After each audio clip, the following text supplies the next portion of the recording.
Former President Trump felt wounded by Kim Kardashian's support for President Biden in 2020. The author of a new book on the former president said in a Wednesday interview. Ramin Situda, the author of Apprentice in Wonderland, a book focused on Trump's time as a reality TV star, said the former president absolutely felt betrayed by Kardashian, who worked with him on passing the First Step Act, a law aimed at reforming the federal prison system and sentencing law. I think he feels wounded that he invited Kim Kardashian to the White House, and then she went on social media after Joe Biden was declared the winner in 2020 and posted 3 heart emojis on her social media to support the Biden-Harris administration, Situda told CNN's Aaron Burnett when asked if Trump felt Kardashian betrayed him. He was fixated on that in the early days after he left the White House, he added in remarks highlighted by Mediaite. Situda's remarks came after Burnett played a recording from one of the several interviews the author conducted with Trump for the book. I was disappointed in Kim with Kim. I did a lot of prison reform that she couldn't get done with anybody else, Trump said in the recording played on Aaron Burnett out front. I let people out of prison that I thought were deserving to be let out, he added in the clip.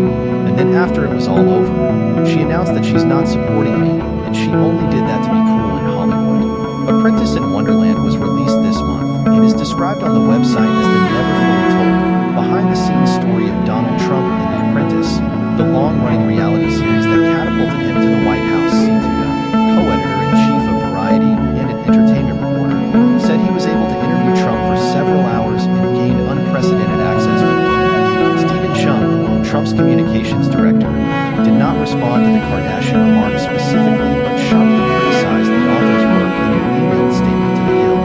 After recognizing the importance of The Apprentice, its significant cultural impact on a global scale, and President Trump's remarkable role in forever changing the landscape of entertainment, Chung wrote, "This writer has now chosen to allow Trump derangement syndrome to rot his brain like so many other losers whose entire existence revolves around President Trump. There's no doubt about it. Fame opens doors. Achieving celebrity status brings opportunities and privileges that are hard to imagine as an everyday person, including the chance to spearhead positive changes in society. Not all celebrities take the time to give back, but those who do truly make a difference in people's lives. For example, although you may not immediately associate Kim Kardashian with the criminal justice world, the reality star has undergone a stunning transformation by using her platform to advocate for justice system reforms.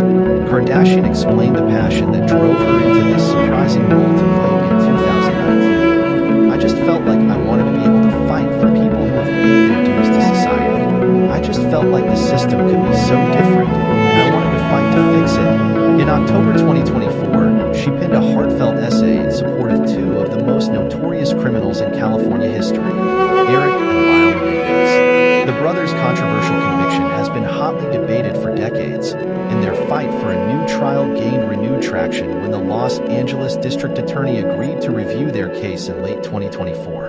Like many others, Kardashian asserts in her essay that the brothers deserve a chance at freedom. "We owe it to those little boys who lost their childhoods, who never had a chance to be heard, helped, or saved." However, this essay is just one chapter in Kardashian's criminal justice reform story. Here, we'll break down all the history of her work in this important field. One of the most difficult aspects of breaking into the criminal justice sphere is understanding all of the details behind how our legal system functions, but pursuing a law degree can give advocates a serious leg up. It's no secret that Kim Kardashian's late father, Robert Kardashian, was a titan in the legal world. Kim's passion for criminal justice reform led her to follow in his footsteps. Her path to becoming a lawyer started in 2018 and has included an 18-hour-per-week internship with legal organization Cut 50 in lieu of attending law school, taking California's baby bar exam 3 times before passing it in 2021, the equivalent of passing the first year of a traditional law program.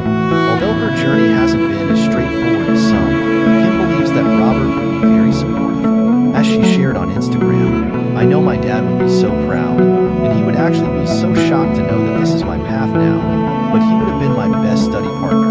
It's unfortunate that Robert died of cancer long before Kim's law ambition surfaced, but her choice to carry on his legacy is heartwarming. In terms of criminal justice reforms, lasting change often occurs one case at a time. In 2019, Kim Kardashian used some of her considerable fortune to support 90 Days of Freedom, a campaign launched by the Decarceration Collective. With Kardashian's help, the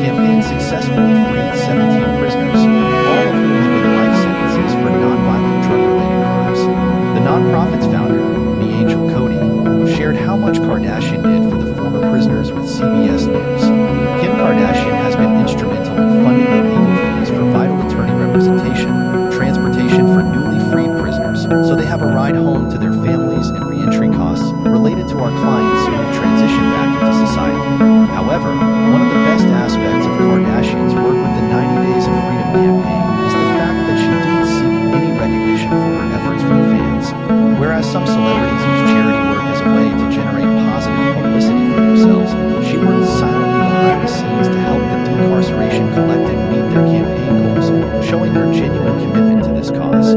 Whether she's promoting all of her businesses or arguing with her sisters, Kim Kardashian is no stranger to television appearances. In 2020, she made arguably one of her most important appearances yet in Kim Kardashian West.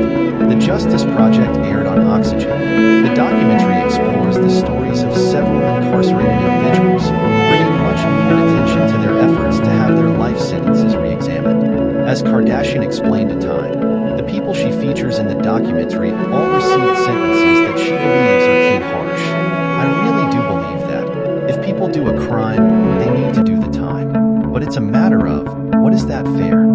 Some of the people featured in Kardashian's documentary have had their life sentences commuted or suspended, such as Mamalu Stewart, who was incarcerated when he was just a teenager.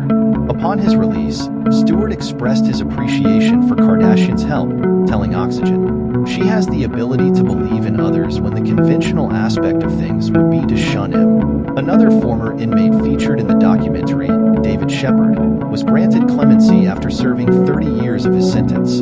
Like Stewart, Shepard greatly benefited from Kardashian raising awareness about his case. In 1999, Oklahoma resident Julius Jones was convicted of murdering Paul Howard, but has maintained his innocence ever since his conviction. Despite claims that he was wrongfully convicted, Jones was scheduled to be executed in November 2021, over 2 decades after his original sentence was handed down. Just weeks before his potential execution date, Kim Kardashian posted on X, formerly Twitter, about Jones' case, saying, "This is the cold machinery of the death penalty in America. In just over 2 weeks, an innocent man could be put to death. My heart breaks for Julius and so many others who have suffered from such tragic miscarriage of justice." In the end, Kardashian's support helped drum up widespread public interest in Jones' case, and Oklahoma's Governor Kevin Stitt granted him clemency at the 11th hour. Jones' sentence was changed to life without the possibility of parole, permanently sparing him from the death penalty. However, these last-minute efforts on social media weren't the start of Kardashian's involvement with Jones and his family. A year before Jones' execution date, the reality star took time out of her busy schedule to visit him in prison. Later, she met with some of Jones' family and friends, including Jimmy Lawson, who told City News of the case. She has so much passion for the wrongfully convicted, and she believes strongly that Julius Jones is innocent. Although social media is a very powerful tool for spreading the word about criminal justice issues, Kim Kardashian has taken her advocacy efforts even further with multiple visits to the White House. For example, in 2020, Kardashian visited with then-President Donald Trump and several former prisoners to hear their stories. All 3 had their prison sentences commuted after being recommended for clemency by author and prison reform advocate Alice Marie Johnson. However, Kardashian and Johnson shared a special bond long before this visit. Kardashian played an integral role in lobbying for Johnson's own sentence to be overturned, and Trump granted Johnson clemency in 2018. In April 2024, Kardashian sat down with another politician to talk about criminal justice policies, then Vice President Kamala Harris.